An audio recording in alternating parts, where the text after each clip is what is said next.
કામદા એકાદશી વ્રત કથા. પૌરાણિક કથા અનુસાર કામદા એકાદશી વ્રત ખૂબ જ પુણ્યદાયક અને પાપોનો નાશક માનવામાં આવે છે. આ કથા પૌરાણિક ગ્રંથોમાં વર્ણવાયેલ છે અને ધાર્મિક મહત્વ ધરાવે છે. એક સમયની વાત છે. એક શહેર હતું રતનપુર નગર, જેનું રાજ્ય એક પરાક્રમી રાજા પુંદ્ર રાજા કરતા હતા. તે નગરમાં અનેક ગીત સંગીતકારો અને નૃત્યકારો નિવાસ કરતા. ત્યાં લલિતા નામની નૃત્યજ્ઞા અને લલિત નામનો ગાયક રહેતા અને બંને એકબીજાથી ખૂબ પ્રેમ કરતા. એક દિવસ લલિત રાજાના દરબારમાં ગીત ગાતા હતા. તેમની ધ્યાની લલિતા તરફ હતી, જેના લીધે તેઓ ગીતમાં ભૂલ કરી બેઠા.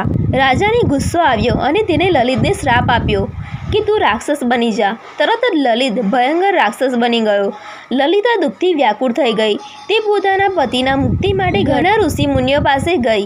છેલ્લે તેને મહર્ષિ ઋષિંગી પાસે જઈ ધર્મનું મહાત્મ્ય જાણ્યું. મહર્ષિએ કહ્યું, તું કામદા એકાદશીનું વ્રત કર.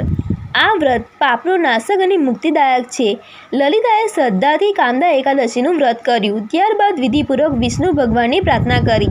ભગવાન પ્રસન્ન થયા અને લલિતના બધા પાપ નાશ પામ્યા. લલિતના શાપથી મુક્ત થઈ તેને માનવ સ્વરૂપ ફરી મેળવ્યું. બંને ફરી આનંદ જીવન જીવવા લાગ્યા. મહત્વ: આ એકાદશી વ્રતથી બધા જાતના પાપોનો નાશ થાય છે. આ વ્રત કરવાથી અચાનક પડેલા દુઃખો પણ દૂર થાય છે અને સ્વર્ગ તથા મોક્ષની પ્રાપ્તિ થાય છે.